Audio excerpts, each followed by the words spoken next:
David is discharged. Richie is terminated.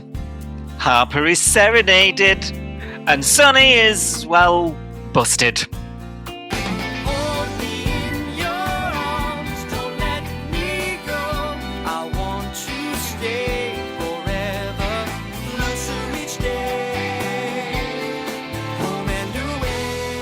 Took your advice. Said you wanted proof. I found it.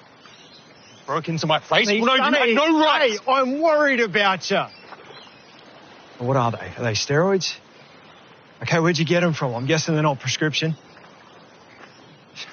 Sonny, what is going on, mate? Listen, you can't tell anyone, okay? No, I'm not here to out you. I just want to know how you got here. Listen, it's just a short-term thing. As soon as my body's 100%, I will get off the pills. You're walking.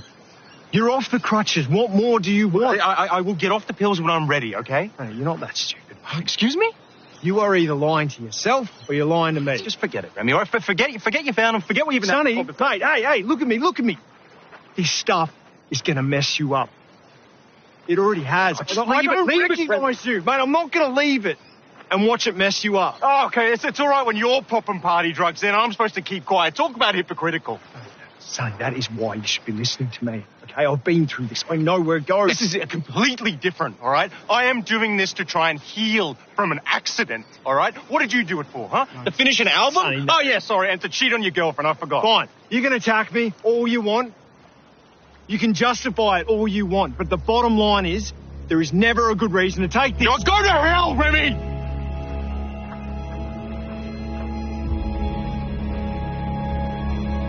We are Si and Sophie. This is Coastal News, a home and away podcast, your weekly episode companion podcast for your favourite Aussie soap. Hello, Sophie. Back for Hello. another one. Hello, you're right. Yeah, are you? Yeah, I'm good. Thank Making you. Making any dodgy friends at the gym this week? No. If I knew where the gym was, maybe. But the gym and me are not friends. Yes. No. Just the scary thought of an induction puts Oh, me right off. Just the thought of walking in and having all them people looking amazing, and I just look like I'm like. Anyway, moving on. Yeah. How about you? Come down for an induction on how to turn this machine on. Oh, Yeah, I'm all right. Are you? I get that wrong. Yes, I think so. Surviving. Yeah. Surviving. You've made it through. No wildfires near you. It's absolutely wildfire central. Oh, is it? Where Yeah, you people are? are going nuts Oh no, out that's there. not good. And You it's stay all safe. anyone's talking about. Yeah. And you out there near a wildfire, listener? Yeah. Oh dear. British people love talking about the weather, and it's literally so balmy these days that it's all we talk about. It is mad. In fact, I got a text on Monday from Severn Trent, which is like the local water company, and they were like, "Don't use hose pipes and don't do this. There's a water shortage." I was like, "Oh, I'm not surprised." No, are you on a ban? No, we didn't have a ban, but they were like, "Can you reduce your?" We're having a struggle with the water supply or whatever it was, and then it was like, "Can you reduce your consumption or usage or whatever?" Yeah. Here's 7 top tips. I know. And it's And like, then have a shower, not a bath. The funniest thing is, while I was reading this text message, I could hear at least 3 jet blasters going on in the road outside. I could hear people in paddling pools, Hosing down their SUV. Yeah. Oh, everybody washes their car in this village. I mean, it's just like, mine's filthy. I don't give a shit. I feel like you're the village life, and I just feel like you should be there. I know, it is bizarre. It's affordable. It was affordable. More affordable That's the main thing. Than the town. Anyway, yes. It's the main thing, isn't it? But we're the family that's like, the stain on the neighbourhood, because we don't we don't clean our windows every 5 minutes. We don't wash our cars every 5 minutes, and we don't. Yeah, we just don't keep up with the Joneses. Never mind. Yeah. But if they ask me, I'm just following Severn Trent's advice. That's all it is. Yeah, exactly. And they should be too. Do your bit. That's what, do your bit for the community. Have you not watched Home and Away? For God's sake. Chip in. It's always really obvious stuff. Don't run the tap while you clean your teeth. Don't have a bath, have a shower. But, like, you're like, yeah, I know. Yeah. I mean, like, it's some never of that anything. stuff you do every day, don't you? I mean, you shouldn't leave your tap running while you clean your teeth. Normally. Like, never mind when there's a shortage. Yeah. There we go. Yeah. Wait, it's United Utilities in the Northwest. And they're always like, do you want to buy our special shower head that saves water? And I'm like, no, thanks. It's like a cat lick. It's going to be nothing coming out of that. Oh, no. Oh, dear. Yeah.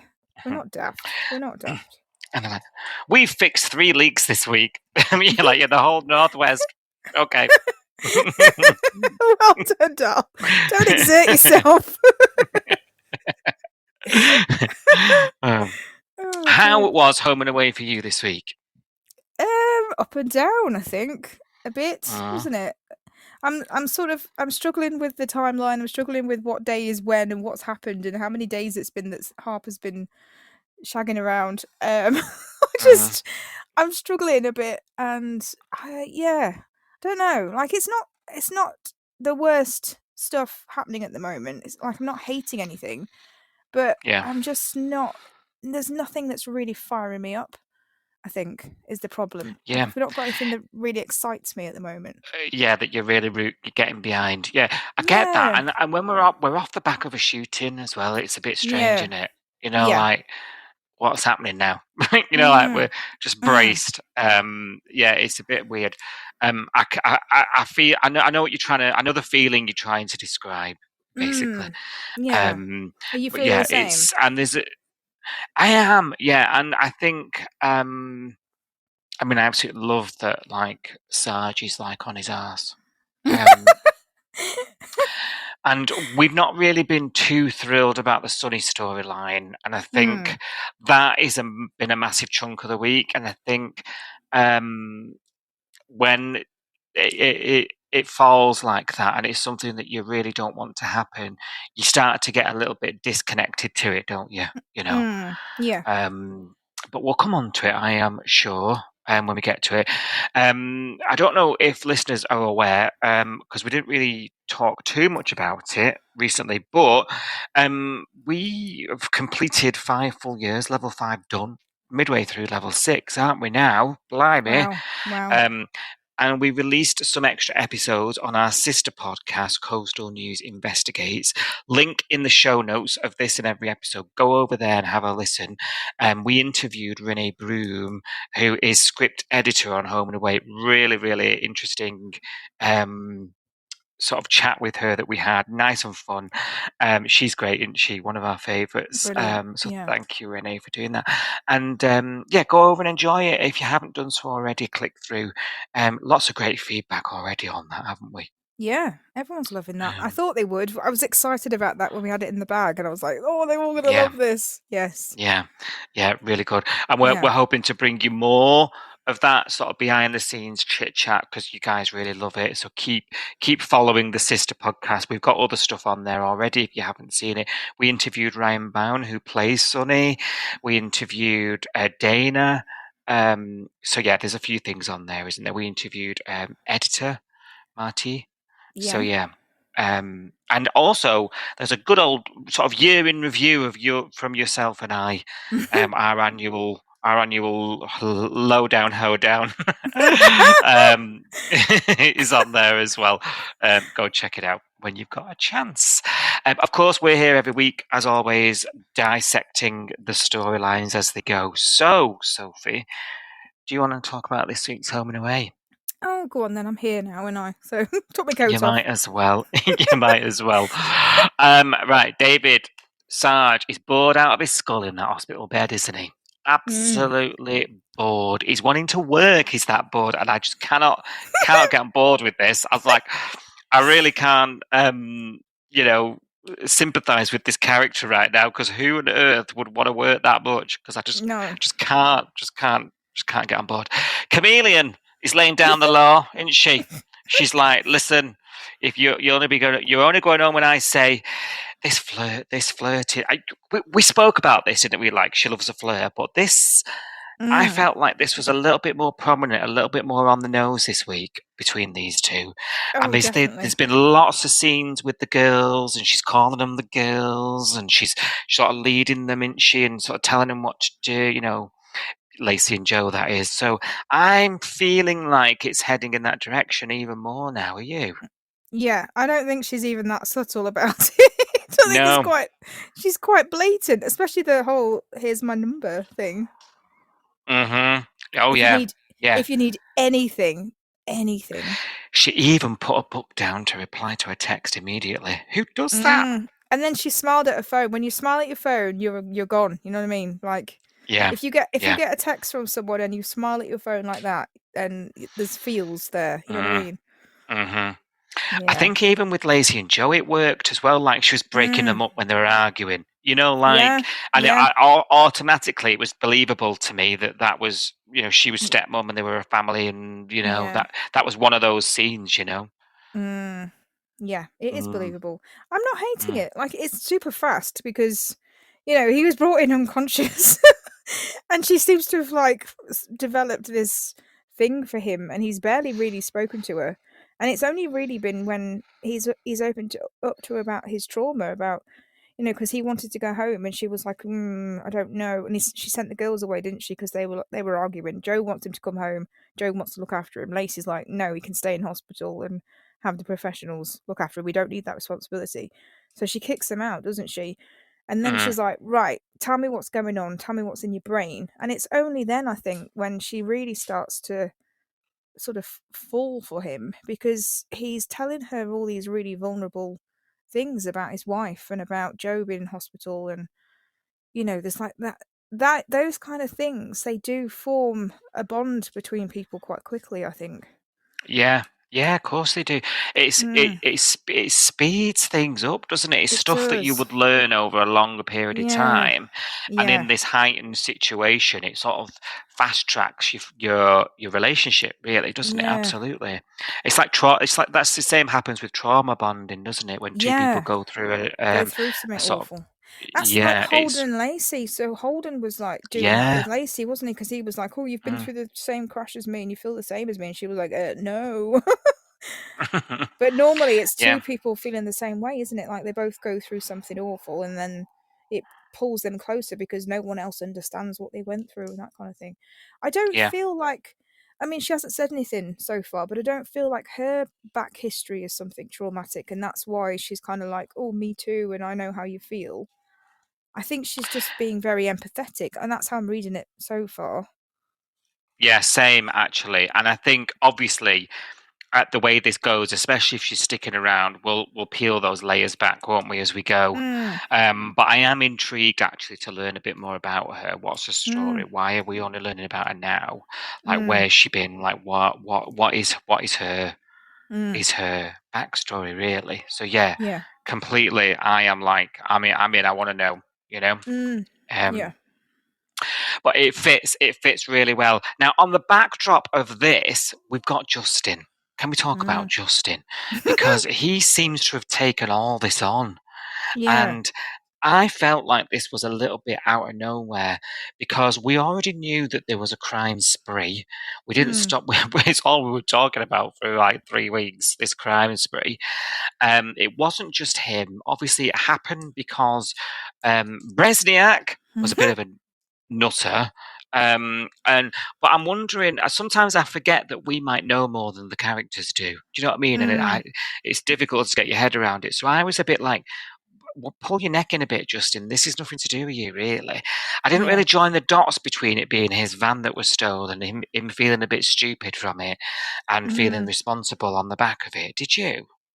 Well, only because he had a go at Sarge that same day, didn't he? Because Sarge was in the surf club for some reason, and Justin was there, and he was like, "Have you found my van? Are you looking? You're not even trying." And like, he had a bit of a go at him, and he wasn't reasonable. And I think it was a bit shocking because they're friends, and you don't talk to your friend like that. You know what I mean? So I did think it was a bit OTT that he had a right go at him, and especially in front of all them people.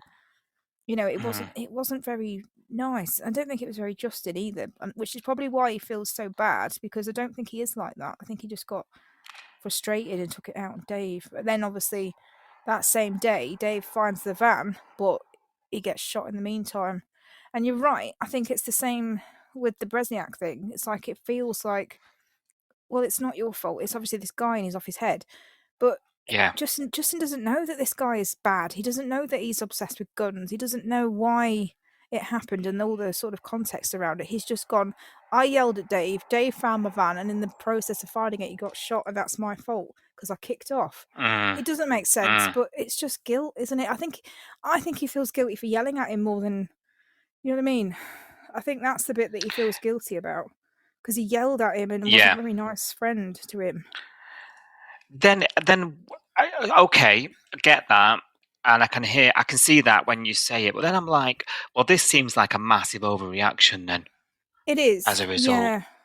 But then he just says to Leah, like, those kids almost were, without parents because they've already lost their mum.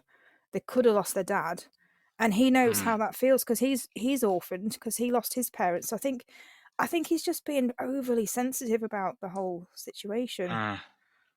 Thankfully, like, he sees sense, doesn't he, later on, and sort of comes round, and it all ends up being a bit of a non-event, and it's like, oh, yeah, I'd have just spent 3 episodes wondering why you were avoiding him.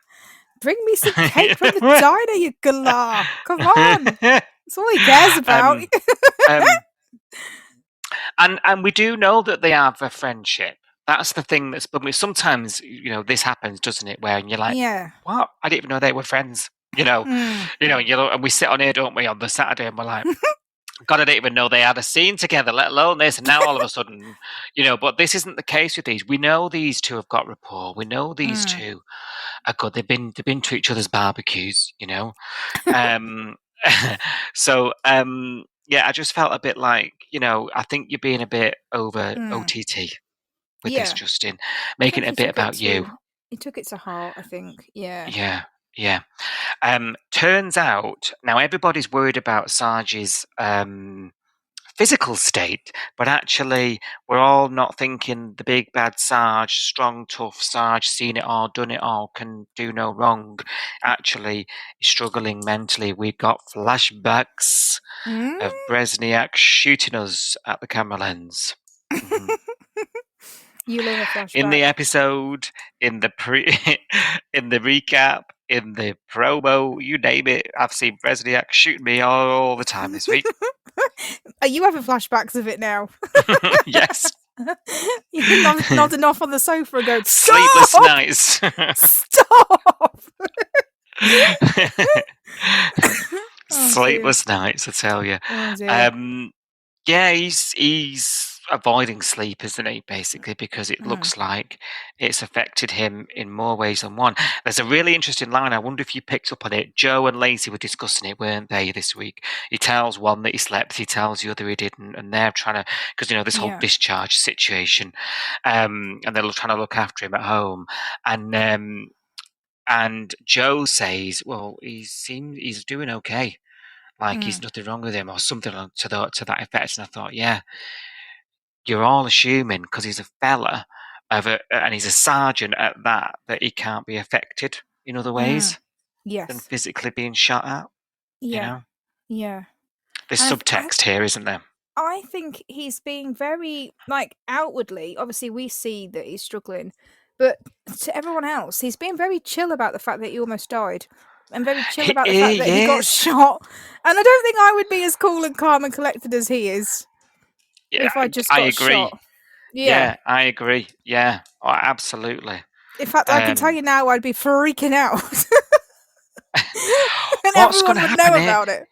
Yeah. Because I was surprised we didn't get a scene between he and Bresniak. Bresniak! Yeah, well, he's been told to 0121, hasn't he? Basically. Well, he's lost his job, hasn't he? He's tried to go to the hospital twice and got yelled at twice. Cash almost had to hoist him into the lift himself to get rid. But he's at home now, though. I wonder if that's coming. I think he'll try. I think he's going to try and go around and have a chat with him. Yeah. Do you know what I feel like? Other than potentially there's a fork in the road here. Either Richie's going to be the next lifeguard because there's a mass shortage all of a sudden, or I think Sarge is going to get him his job back. Really? Yeah. What? I think that'll be the twist. I think he's going to take pity on him. Yeah. But surely Sarge hasn't got the power to do that. It's been the police commission or whatever Cash said that's got rid of him. How many years have you been watching this show?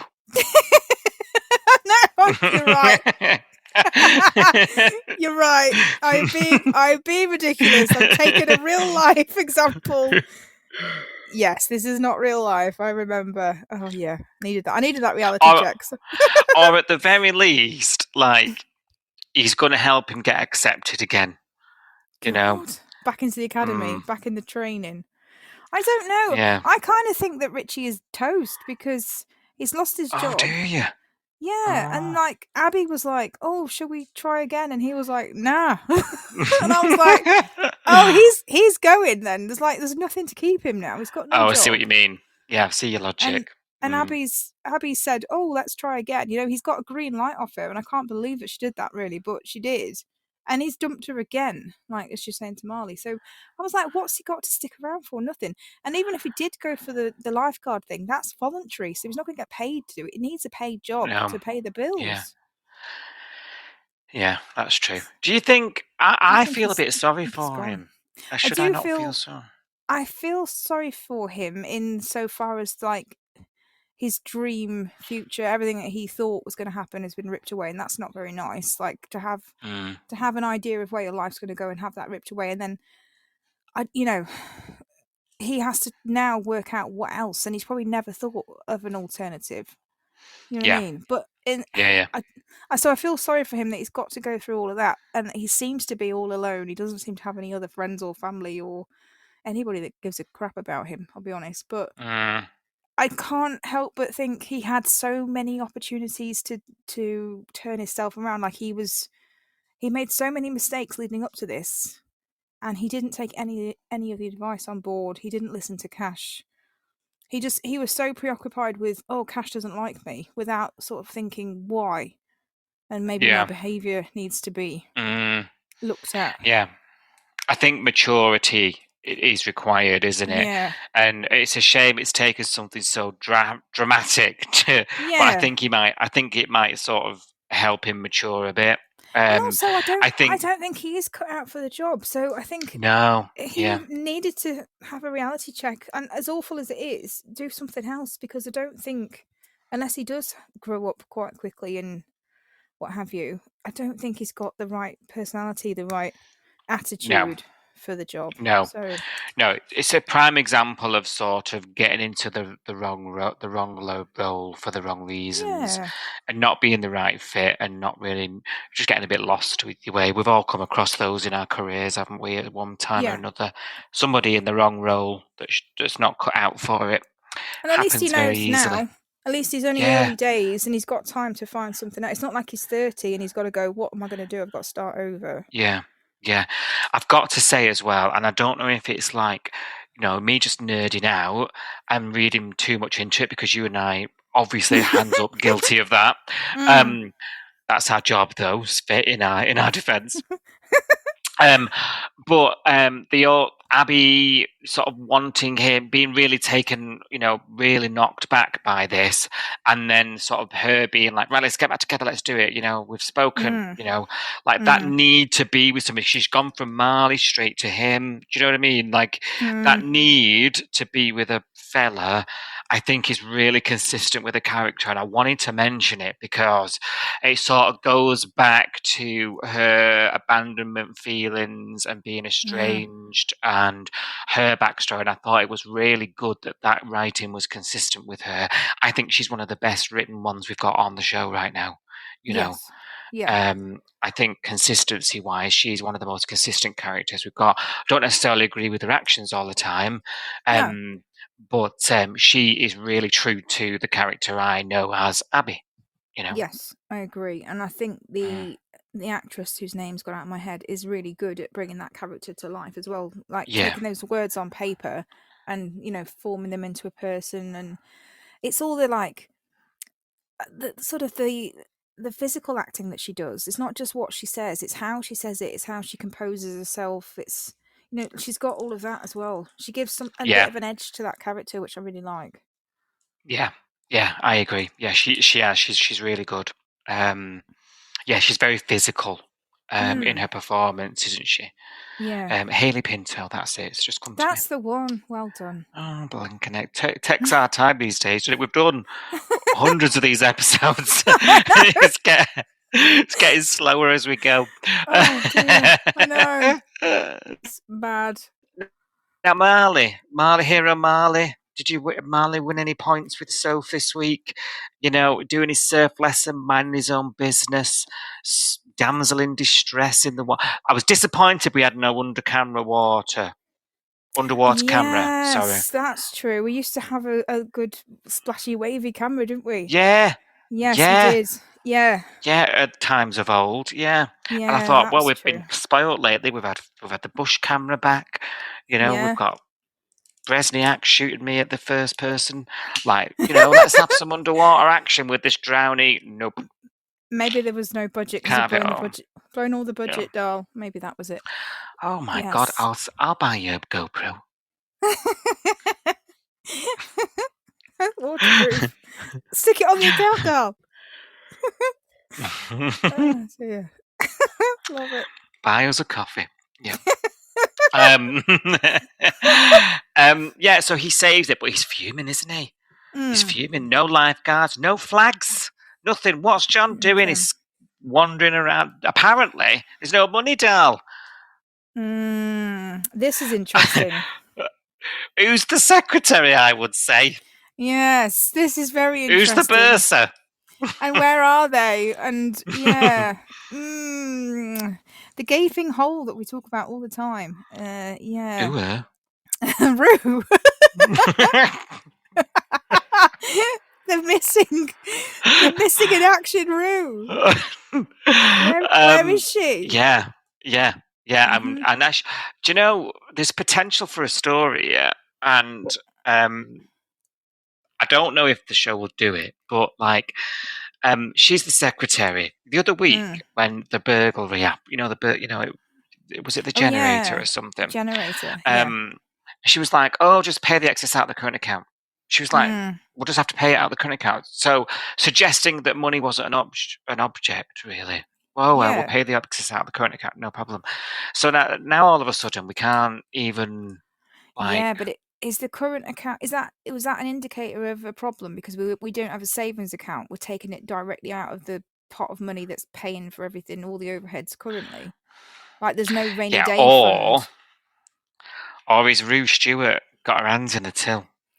Oh God, that could be interesting, couldn't it? It would be super interesting because, as far as I'm aware, again, her role is voluntary and she doesn't necessarily get paid to do it. She's doing it because she's a busybody and what have you. And somehow, even though she does no work at the caravan park, no work at the bait shop, you know what I mean? She doesn't have a paid income. She still manages to get by, doll. Yeah. So where's the money coming from? She still manages to buy a $7 coffee in the diner. Yeah. You know what I mean? Thrice daily. Also, what? Imagine the sort of ripples and Alf and he didn't bet her and it's his daughter and his reputation. Nepotism. Yes. Yeah, that could be really good. That could be good.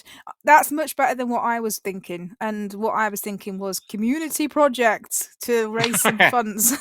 Oh yeah, fun run. I was thinking it's going to be a jumble sale or don't know. Bake sale. Yeah, some kind of community fundraising. Maybe more golf. John loves his golf. I don't hate that idea. Still got the t-shirts. Still got the Palmer's Putters t-shirts somewhere, I'm sure. Yeah, he won't have got rid of them just in case. No, they'll be in his wardrobe, pressed, ready to go. Yeah. Or he's cut them up and used them as flannels, one of the two. He's a resourceful man. He's very resourceful. He tiled his own bathroom doll. Wet look. Matt Black.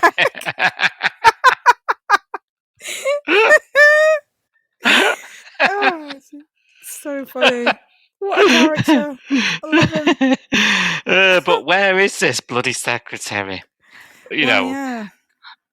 The other is we have a storyline where the surf club goes bankrupt. Yeah, I feel like we've been here before, though. I feel like we're always in jeopardy. We're always near to that that line. There's never any money. Yeah, the overdraft line is nearly over. Yeah, there's been a few clues over the time, but yeah, watch this space, I suppose. Let's see if Rue comes back. But I really hope we've been paying for all these trips. Comes back with a new car and a new handbag. Yeah, they will know. And a new hat, please. Yeah. I'm surprised that hasn't flown off, It's hanging on for dear life every time it's windy. Oh, she walks around with her hand on her head the whole time. She does.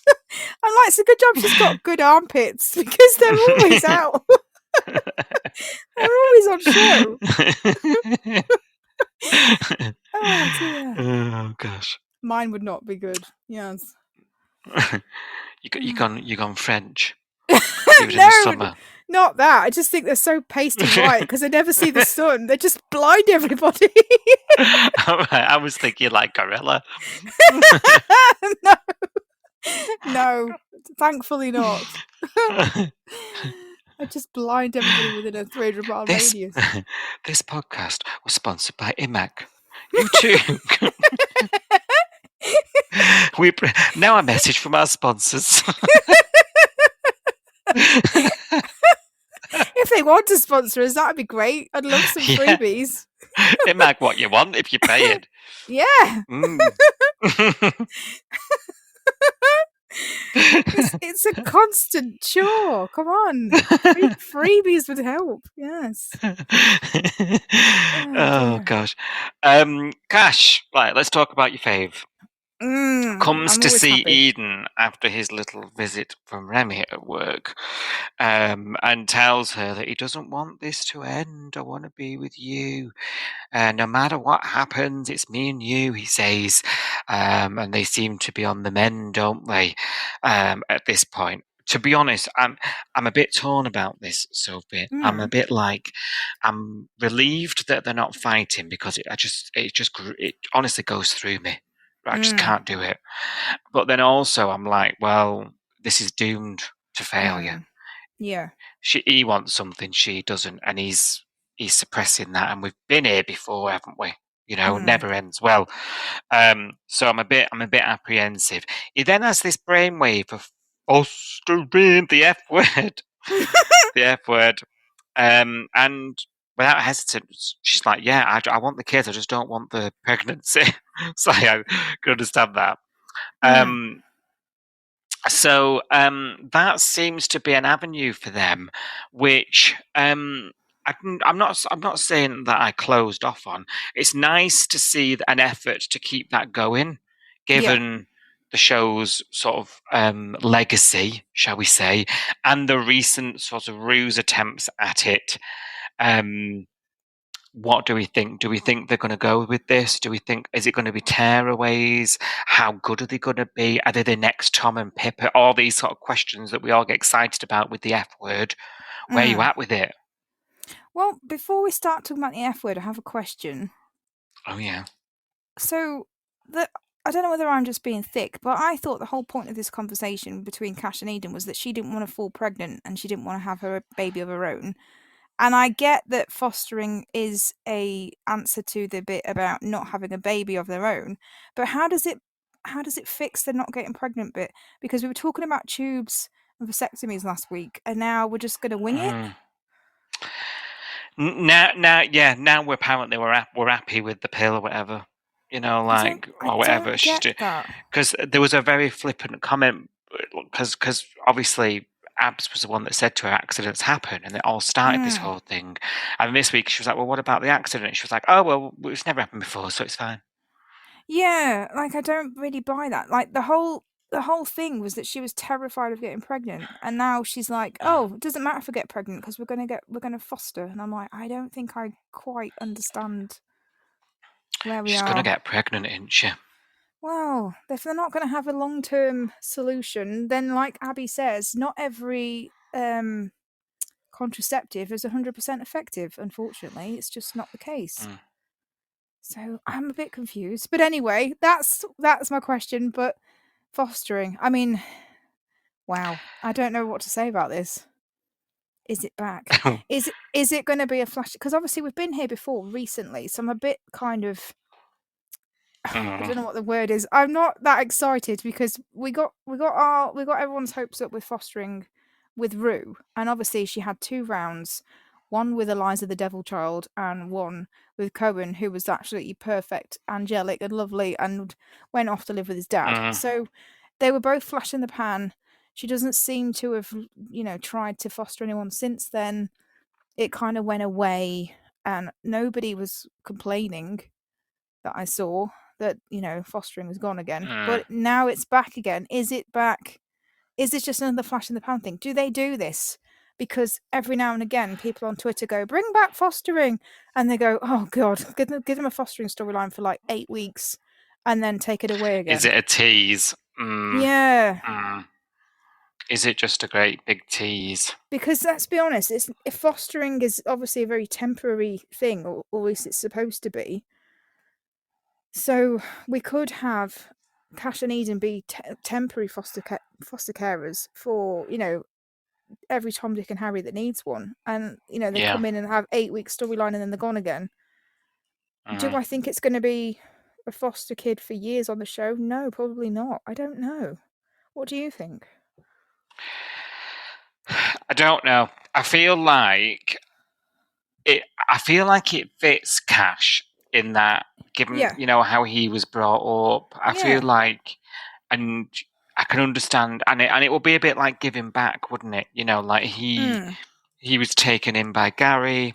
So I feel that feels homely to me. But I agree with you, like in the context of the show, like I don't think it's a long-term thing of the modern show. So like I'm braced for the next nutter. Yeah. But the thing about the fostering storyline is, and what I do like about it, is that it's an opportunity naturally to bring in young characters to tell a story and get rid. Do you know what I mean? Like we can. It's a vehicle for that, which I don't mind. So I don't mind that either, but I don't think that's what people want. No, people want like a mainstay, big family, don't they? Yeah. If you go on Facebook, but I guess we'll see. Which I don't recommend. I don't recommend going on Facebook ever. But if you do go on Facebook and you look at the home and away pages and all the comments on there, people don't want a flash in the pan. The same people that were saying bring fostering back were the ones that were also saying hated Eliza and wanted her got rid of. That's true. So they don't want a troublesome kid, which I think's more interesting. That kind of storyline's far more interesting than some kid that just does their homework and goes to school and is nice. That's boring. But that's what they want. That's what the fostering fan base. They want the nice family. They want the mum with the laundry basket running around and going, "Where's your shoes? We're late for school." From looking at the people that shout the loudest, let's put it that way, on the old social media. Yeah. And I guess to some extent all the soaps pander to audience reaction.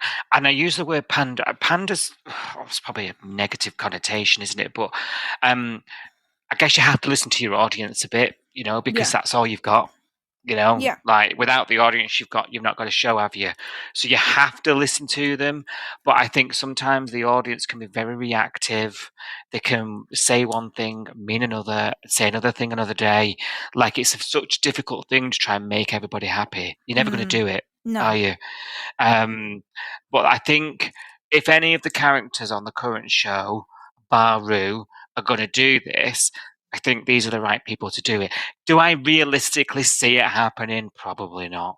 It's a very difficult thing to envisage, isn't it? Yeah. I think, and if we go down that route, it'll be one and done. Like John and Marilyn when they did it. Yeah, true. Yeah.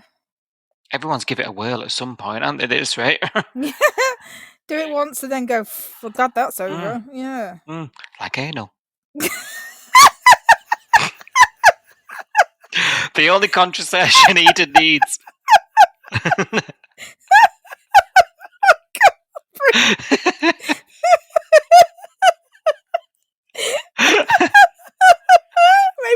Maybe that's it. Maybe that was the conversation we didn't see. I tell you what, darling, we'll do fostering and anal from now on. Sorted. Oh, problem solved. Oh, yeah. Wow. I did not have that on my bingo card for tonight.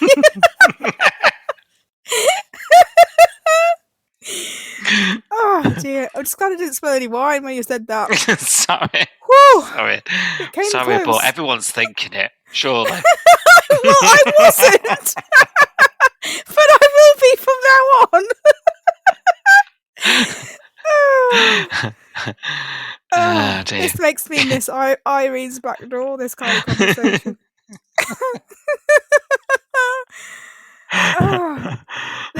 The temperature of this room has gone up about 10 degrees now.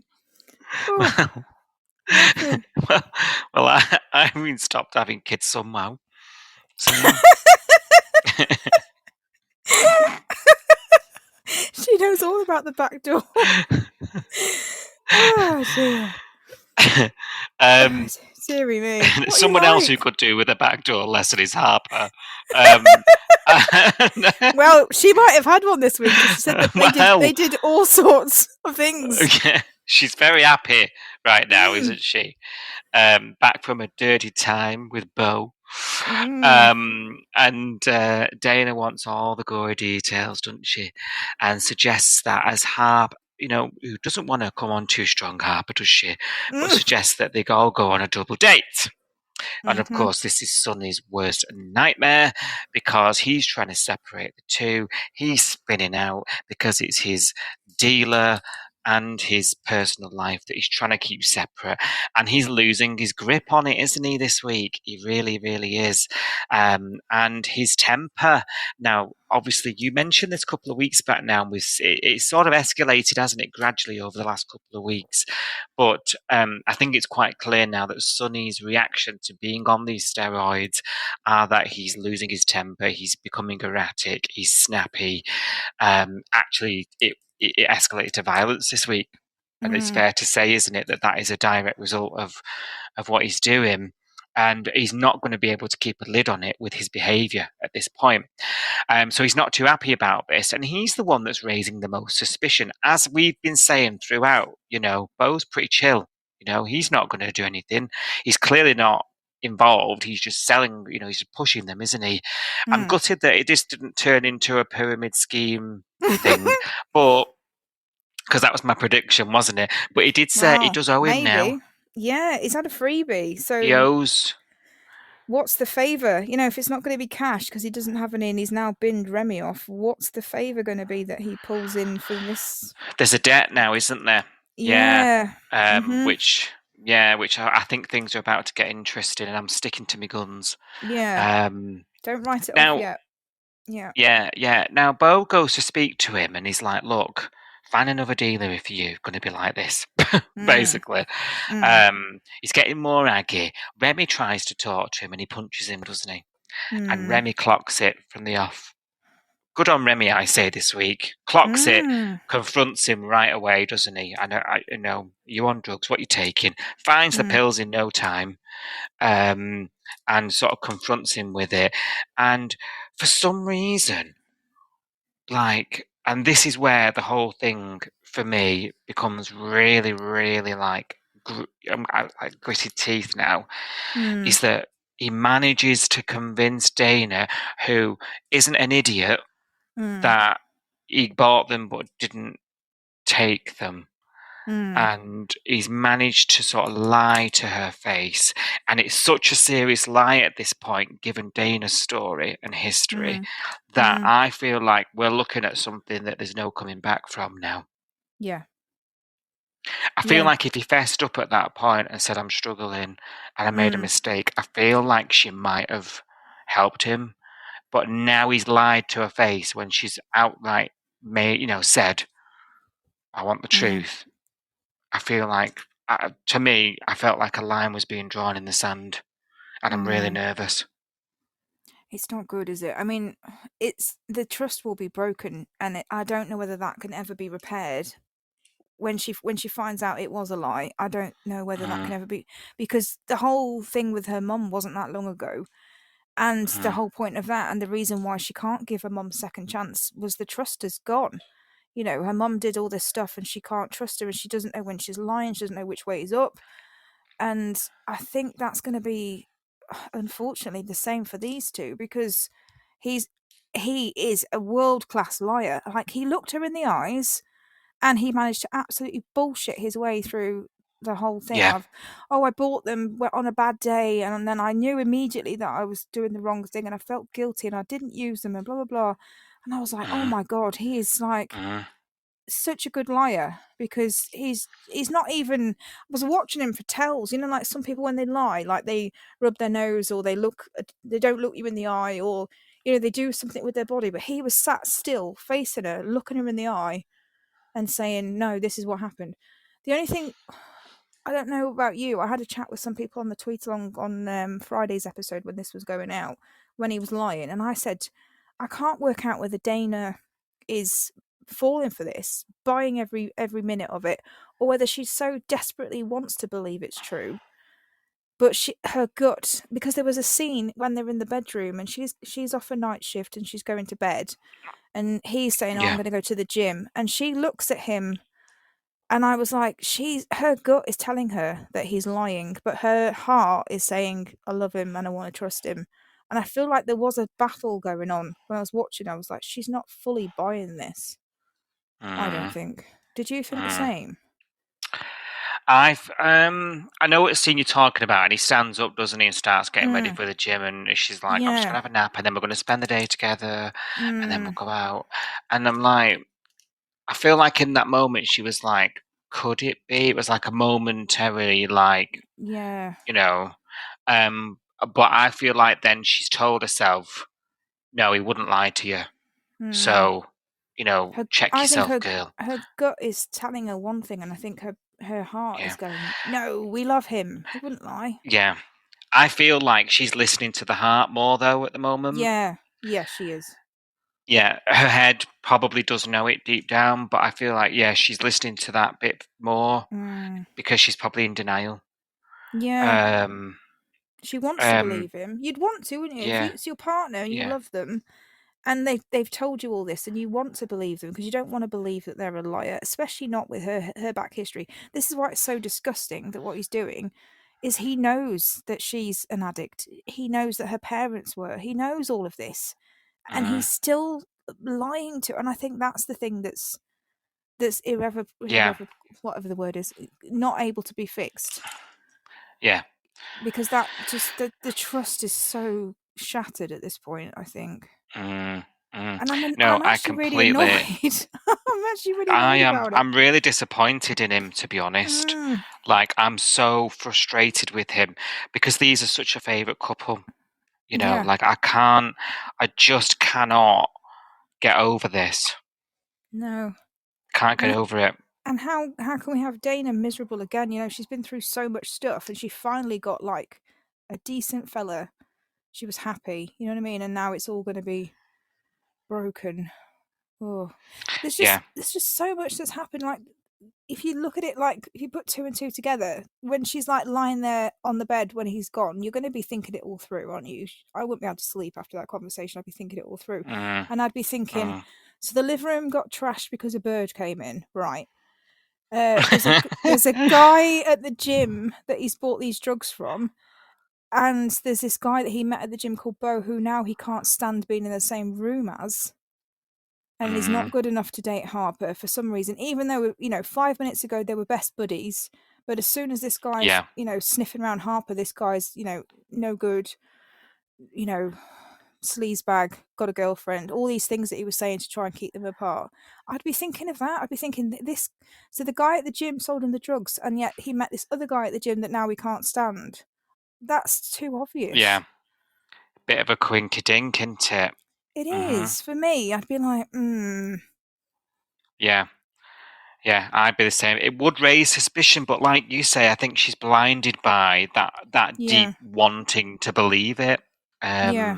Because even Remy's coming at her. Remy is her voice of reasoning throughout this, you know. He's saying to her, here's the proof, whips it out of his pocket.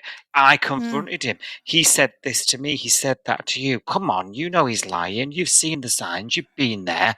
And she still refuses to, you know, even at that point. So what do you think about him telling? Do you think that was the right call to do as a friend? Because there's these scenes where Sonny goes, he's literally said, we're not friends. And these are like childhood friends, like me and you are done. He's really, really, I had your back. And he's right. When Remy went through a similar thing, Sonny was so good. We were on this podcast saying what a good friend Sonny is, you know, when he went through all that stuff. And he kept it, and he supported him, and he did keep to his word, and I can understand him feeling betrayed by Remy throughout this. Not that I agree, I must say, but I can understand where he's coming from in that feeling of betrayal. Yeah, I don't know. I feel like Remy did the right thing, and I think it came from a place of good intentions. It came from him realizing from his own, you know, dabble with drugs, that what he really needed was that tough love, and he did try on his own to start with. You know, he tried to confront him. He tried to talk to him about it. Got a sock in the face. Then he's on Google or whatever all night, isn't he? Trying to look up like how to get people off steroids, and I think he genuinely wanted to help him, like himself. But I think he probably thought, do you know what? I'm out of my depth here. And his girlfriend is a nurse. His girlfriend's going to know what to do. His girlfriend's probably the best person to be in a position to help him as an ex-addict, as someone who's lived with addicts, as someone who has, a health background. I'm not mad at Remy for telling her. I think he thought, what's the quickest way I can get help for my friend? I've got to dob him in. I don't think he was doing it maliciously. I think that's where I felt with it as well. Yeah, I think I felt the same. I think I felt like he had to, like, he had to, it was his only option to like get support for him. Yes. Yeah.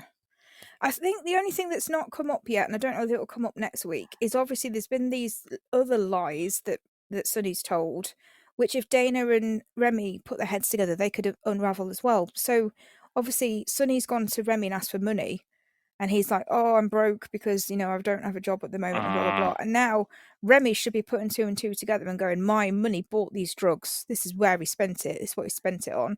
But he's also told Dana, oh, yeah, the money for the rent, it's coming. It's just I've got a new bank account and I've had to change my direct debits or whatever. If they'd had a conversation where he's like, he asked me for money last week and this is obviously what he spent it on. And she's like, well, he was saying he got a new bank account and he's having money troubles last week. You know, that's another lie. Confront him with that and see how he gets out of that one. But I don't know if they've forgotten or whether that's coming. I feel like that's where I think that'll be next week. I think that's how Remy might get Dana to listen to more of the rational stuff that's in front of her. You know, the evidence in front of her. Yeah, definitely. I think you're right. I think that is a smoking gun in terms of Dana believing it. Because it's another lie, isn't it? It's another reason to not trust him when he says something because he's told you a crock of shit, basically. Yeah, definitely. It's one to watch. I mean, to be honest, it's made quite an unbearable storyline, quite watchable. I must say. True. It's a little twist, isn't it? So, and then I was fuming at the trailer. I don't know. Did you watch the trailer on Fridays? I actually switched off. No. Oh, did you? Okay. Yeah. I don't want to tell you if you've not seen it. No, go on. Sure. I can't have you knowing something, can I? I was in a rush. That's all. Okay. Well, it looks like next week he's stashing the steroids, all of them, by the way. I don't know why he's walking around with the whole kit and caboodle of steroids why he has to carry around like 90 pills or whatever. But anyway, it looks like he's stashing them in the gym locker next week. So that's going to raise some questions, because obviously if she is sus, she might be looking through his bags and things like that. And looks like there's a scene where she goes to lift his rucksack up to help him, and he goes, "Oh no, I can't have my girlfriend carrying that," and then he stashes them in the locker at the gym, which is a problem for Tane. And if Tane is back next week, because she did say to him, this random fella that apparently sold you these drugs at the gym, did you tell Tane about it? Because if someone's dealing at his gym, he needs to know, which is a legitimate Tane's going to question. flip his lid when he gets back about this. And if he finds out this is a conversation as well. If Tane finds out from Dana, let's say, that there's been a guy hanging around the gym selling steroids, do you think Tane's going to do a locker check? And Sonny's locker has got drugs in. Well, is it in his locker then? It's in Sonny's locker by the looks of things on the the trailer for next week. But also it's the amount that he's got in there. So because he's got so many of the pills, because he seems to be carrying around like huge bottles of them instead of just like that today's supply or whatever, he seems to carry the lot around all the time. Has he got enough to actually be called a dealer himself and not just someone that's taking the steroids? Well, was it obvious it was Sonny's locker then in the clip? No. It's just like, I think it's communal lockers in the surf club, and then they probably have a key or a code or something, don't they? Right. So it's not like he could be planting them on Bo to get rid of Bo, no? I don't think so. It looked more like he was hiding them from Dana. From Dana, right, okay. So that she's not going through his stuff when he's not, when she's at home and he's not, that kind of thing. Well, she's soon going to get a sus, isn't she? Come on, girl, wake up. Interesting then. So the lies deepen. Yeah, looks like it. We'll find out next week, Soph. Can't wait.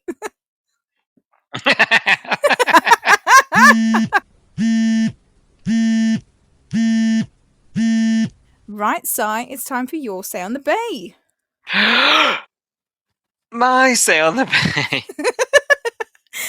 I keep meaning to rewrite this and think of a different intro, but I can't think of anything, so we're just gonna have to go with the same old same. And actually, it's been a while since we did these. Yeah, it's been a min. Yeah, it's been a minute, so it's nice to be back and in the same old familiar routine. But anyway, so this is part of the pod where we want to hear from you guys. So you've just heard what we think of this week's drama in the bay, but we also want to hear from you listening right now that have been watching the show. Some of you may remember that we do have a form on our website. So if you go to coastalnewspod.com, navigate your way to the Your Say on the Bay section. There's a form there where you can put your name.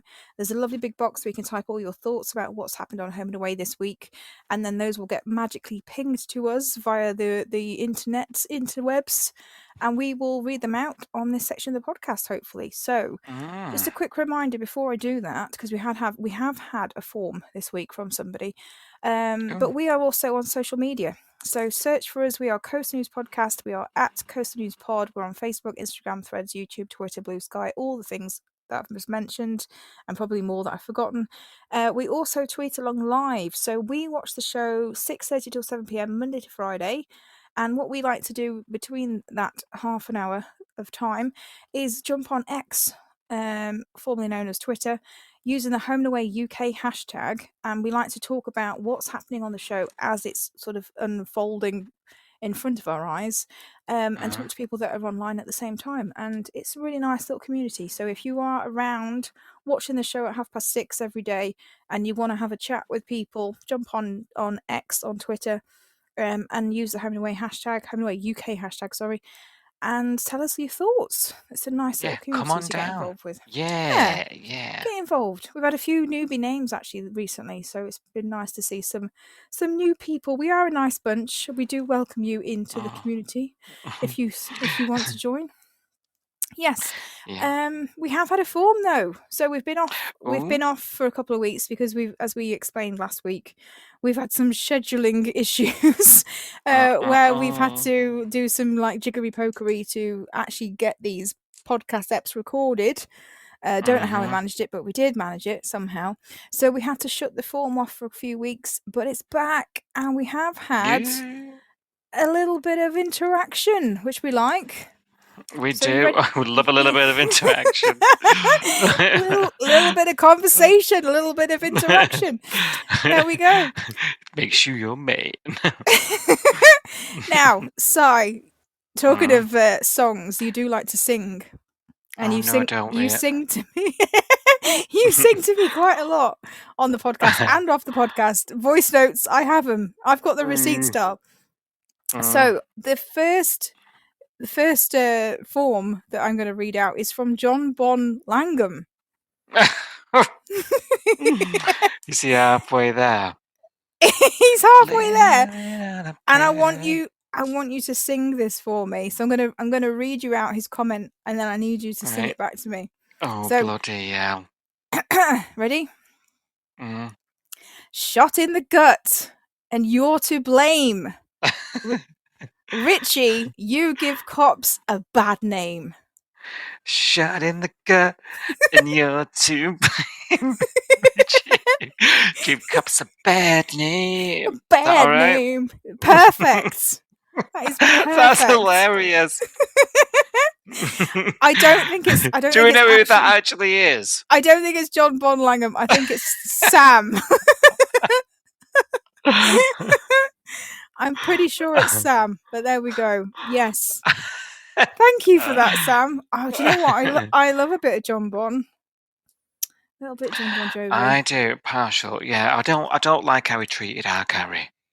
No, that's true. But back in 1995,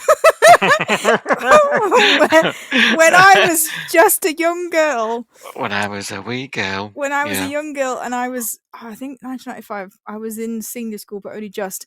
I had a friend called Deanna, and she had a huge poster of John Bon Jovi in her bedroom. And I used to go around her house, so we used to lie on the floor and stare at him, and we used to play Bed of Roses. And we used to croon along to it, and her mum was in the kitchen going, "For God's sake!" Like, and we thought we were really cool. Yeah, he was a bit of the heartthrob back in the day. He was. I remember this poster. It was like, you know, when he was back in the hair days, hair rock, hair metal was the thing, and he had all this hair, and he was just like topless with Levi's on. You know, that was the thing back in the 90s. It was all topless men with Levi's. Yeah. And all this hair, and we used to lie on the floor and look at him. And then she used to have these like incense burners and stuff in her room. We used to put the incense on and lie there and listen to Bed of Roses. And we were so cool. Don't take it away from me. But anyway, less about me. John Bon Jovi. Thank you, Sam. Thank you. We do. Is it do we think it's Sam? I think it's Sam. Do we not know? Do we not know it's Sam? I think it might be Sam. I think it is, because we have had another form from Sam with his name on. Oh, okay. So I'm joining up the two. I don't know. Maybe it's not. If it wasn't Sam, if it was someone else, let us know who it was. Who's behind John Bon Langham? Fess up. You've given us a good laugh. It's very funny. But yeah, Sam sent us one with his actual name attached. So okay. I'm putting two and two together and assuming he put them in at the same time. I don't know. But Sam says, "Oh, shiny form, how I've missed thee." It's back. It's back. He says, "Uru." Uru. Uru. And we know that means goodbye, but we're going to use it as hello. Yeah. Uru. But we are who we are. We are. We can't change now. It's too late. Yeah. Sam says, "I'm so glad E-dash," and he's put in brackets Eden and Cash. Oh, yeah. "have sorted out their baby issues. I was really getting fed up of that merry-go-round. She finally realised that they have been careful in the past, and they haven't been caught out yet." Yes. Do we think it's over? Famous last words. Do we? I don't know. I'm a bit like, I don't know whether it's over or not. Well, you know my solution. Yeah. Well, I nearly lost a gallon of wine laughing at your solution. I'm waiting to see what everyone else thinks of that. Yes. Anyway, well, hasn't been caught out yet. Does sort of imply that the yet is, anything could happen. Inevitable. To coin a phrase. Yeah. Mm-hmm. Yes. Sam says, I feel that we have seen the last of Brezniak in capitals for you, I think. Oh, you said this, didn't you? Yeah. The Brezniak in caps. Brezniak! It's all in capitals. Yes. That's all I can say it like. I'm liking that that's catching. And the reason why Sam thinks he's toast is because he's not in the opening credits. And do you know who is in the opening credits, Si, this week? Chameleon. Spotted it. And Sam says she's in the credits and she's not even earned her Homer's name yet. He's still calling her by a Wentworth name, which apparently is Frankie Doyle. I didn't know that because I've not seen Wentworth, but yeah. So Chameleon. Sam's even not calling her by her Homer's name yet, and she's still in the credits. She's in the credits, I should say.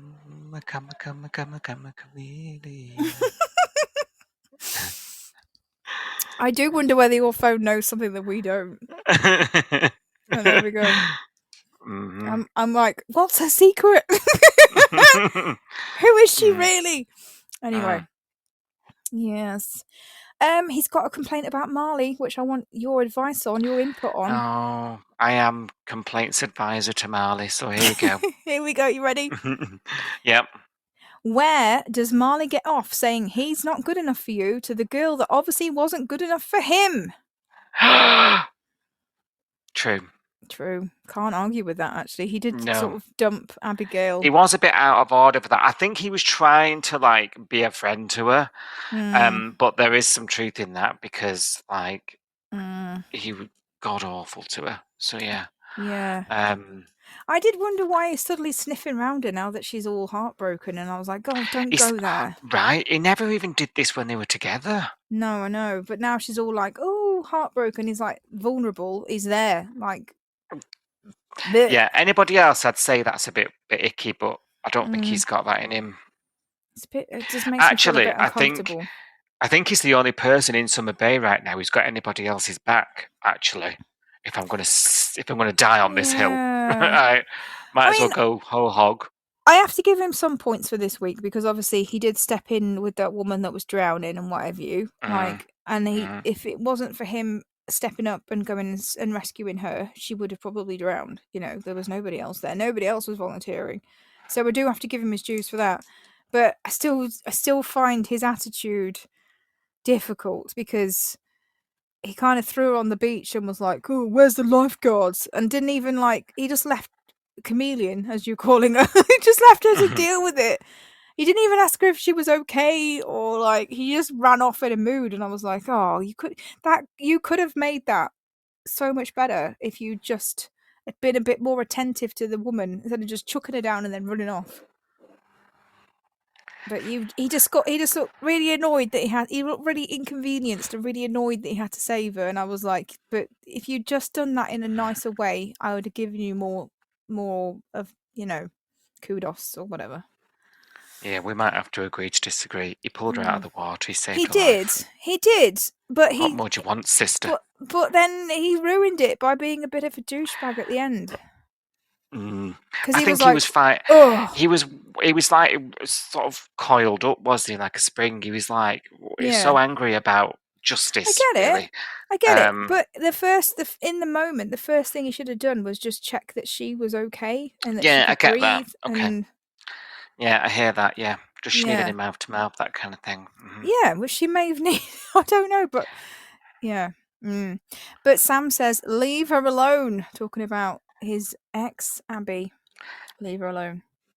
But yeah, he might have a point there, to be fair. Is it a bit weird he's sniffing around it? He's doing more. He's there for her more now than ever. I was going to say, he seems to care more now that they've broken up and she's vulnerable and less about when they were together, but I don't know. It just makes me feel a bit icky, but there we go. Sam says, I did have a thought about him because he goes up to the farm to shape the boards still, doesn't he? He goes where he used to live at Mac's house. And now he's got the shed, hasn't he? Yeah. Yeah, he lives at the caravan park at the moment, as far as we know, and he's still going out to the farm to shape the boards and everything. And Sam says, doesn't the Morgan house have the granny annex? And I was like, when I read this, I was like, it does, but what's Marley got to do with Justin's house or Leah's house? He doesn't live there, and that would be another weird place to shape boards. He's imposing There's himself no connection to it. on another family. He needs his own. I mean, even the bait shop would be better, because at least he's at the caravan park where he's currently living. Is. Yeah. Yeah. The bait shop would make more sense to me, given that, mind you, are we ever going to see that again? No, I don't think so. But I don't think we've seen the shed either, have we? I think it's just sort of a make-believe thing. Yeah, we assume it's there, don't we, out the back? Because that property is massive, so there could be all sorts on that I mean, we can't just pretend that Marley's living in a caravan forever. There's got to be a plan somewhere to move him. Yeah. So he's got ties. The fact that he's got that tie to the farm makes me believe he'll end up back at the farm at some point. But I don't know where Abby fits into that, if at all. I don't know. No, well, I did wonder whether Abby was better moving in with Cash and Eden, but then if they're having a foster kid, then that's ruling out that, isn't it? Because they need that bedroom for whoever moves in. I don't know.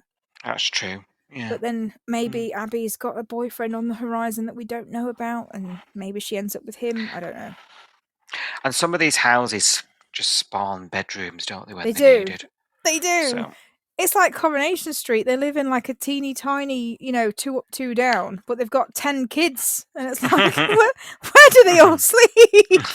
I don't get it. It's like this couple on there, Chesney and what's the name, Gemma. They've got triplets, and then they've got Joseph, and then they've got like a 2-bed house. I'm like, what? Where do all these kids sleep? It's mad. It's like that, isn't it? They just invent another bedroom. You have to imagine one and it just appears. If only real life was like that. I just need an extra bedroom. Just think it up. Just for the weekend. Yeah. If only. So no, I don't see the granny aunt. I don't see the Morgan house being the board shop alternative. That would be a stretch, wouldn't it? Yeah, just because he doesn't have anything to do with Justin and Leah, I think it's a bit much. But he does need somewhere, I think. He needs somewhere that's not Abigail, accessible, possibly. Yeah, I concur. Sam also says, I can see something is going to happen with the new Doc and David. Chameleon. Yes, Camellia, or whatever her name is. He's not keen. Not keen on this. Oh. I will not like David until David likes Cash. That sounds like I wrote it, but I didn't. I do like David, even though he doesn't like Cash. Does David dislike Cash? I don't think he's a big fan. Have I missed something? I don't think he's a big fan of Cash. I think they do butt heads on a professional. Because at the beginning, it was frostier to begin with, wasn't it? But I think that was a professional boundary. I don't think they dislike each other outside of work for any reason. They don't really have much to do with each other outside of work. But I do feel like in work, because Cash has been a problem for David, hasn't he? Like through the whole Tane running off to Perth or wherever he went thing, and Cash ran after him, and David's like, follow the evidence, don't just believe your mate. They have had some clashes, professional clashes, I would say. He's had to pull him in, and obviously he's had to put him on restrictive duties and all that sort of stuff. But I don't think Cash didn't deserve any of that treatment. I think David was being his boss. That's you're right. I think David's delivery needs work. We've said this before, haven't we? I would feel like David hated my guts as well. He's not there to make friends, is he, doll? He's just like, no. I'm the Sarge. You do your job, and we'll get on. You test me, or you cross the line, or you mess up, or whatever, and I will come down on you like a ton of bricks, because he's the manager at the end of the day. And it's a serious job, isn't it? I mean, he got bloody shot by his newbie, but anyway, I don't think it's that he dislikes Cash. I think he just probably finds him a bit annoying to manage. Yeah, tolerates him at work. Yeah. I think outside... It's a bit of a know-it-all, Cash. If you imagine working with Cash, let's put everything else aside about Cash and the character. The hotness. Like he's always like, yeah, I'll do this, Sarge, blah, blah, blah. He's always like challenging stuff, innit? You know, and like you just be like, fuck off, pipe down. I'm the Sarge. You would be a bit like that. Yeah, it's understandable, isn't it? But I think on a personal level, I think David's actually been pretty cool with Cash, like, because Cash confided in David and said, my wife's thinking about not having children. And he was like, oh shit, yeah, that's heavy, like, and he kind of sympathized with him. And also when Mac had the miscarriage and Eden turned up to the station and she was in bits, and Sarge was like, go be with your wife. Like, they were about to go out and do something. And he was like, no, forget it. Go be with your wife. I'll take Bresniak instead. So I don't think he hates Cash. I think he just finds him difficult to manage. Yeah. And again, even that, what you're describing there, I'd say the delivery just was like... Yes. Not... Like, he did a caring thing, but like it didn't sound it. No, he didn't. He's doing it. It's too professional. But do you think that you've seen it? This is a question for you now. Do you think you've seen a different side to David since he's been shot? Because for me, obviously the distress has been very similar to Cash. When Cash is in distress, we've talked about this many times on the show, on the podcast. Sorry, where Cash's fringe becomes a main character. For some of the scenes, and he looks in distress because his hair's all distressed. David this week has got 90s curtains. He's gone full Nick Carter. Yeah. He's looking more casual in his rugby top, and he's cracking jokes even though he's in He pain. sleeps in his rugby top. He does sleep in his rugby top. Do you think there's a sort of side to David that you're not seen before that maybe is creeping out? No. In a word. Okay. Because even hair down, slacks on, is still like... he's still like a miserable twat. Do you think? Yeah. Oh, okay. Sorry. I'm going to keep asking. I'm going to keep an eye on him. I'm going to keep asking you if you see a jet, because I genuinely found him hilarious this week in a dry humour kind of way. No. God, I found him hard work. Really? This is fascinating. Because there's little we disagree on, Bob. I love Sarge, and you hate him. I don't get it. I don't get it. I think he's hilarious. Low key, I think he's like hysterical. If I was Bresniak, I'd have finished the job. Really? See, he's a man after my own heart, because the reason why I loved him this week is because, you know, when Justin finally got his ass round there and he was like chatting to him on the sofa, and he was like, right, Justin, I need you to do me a favour because she's watching me like a hawk and I want some cake. Like, you have to go get me some cake. And I was like, I can totally relate to this because I'm a cake fiend. And like, if I was told I wasn't allowed another slice of cake, I'd find any way to get one. So I just didn't find that funny at all. Did you not? Oh, no. Okay. I'm going to put a pin in this, and we're going to come back to this. Let's see how we get. What did you think of the curtains, though? Question, because we had a little chat on Twitter about curtains in general and hair and 90s looks. I don't mind the curtain. I mean, the kids have all got it now again. Yeah. Is he a bit old? No, because he was there the first time around, doll. He probably had curtains back in the day. No, he was like short back in size then. On Heartbreak High he was, but maybe when he was a little bit younger, did he rock the curtains? It was first time round. Yeah, I don't. They're inoffensive. Yeah. I think I'm jealous of how much hair he's got at his age.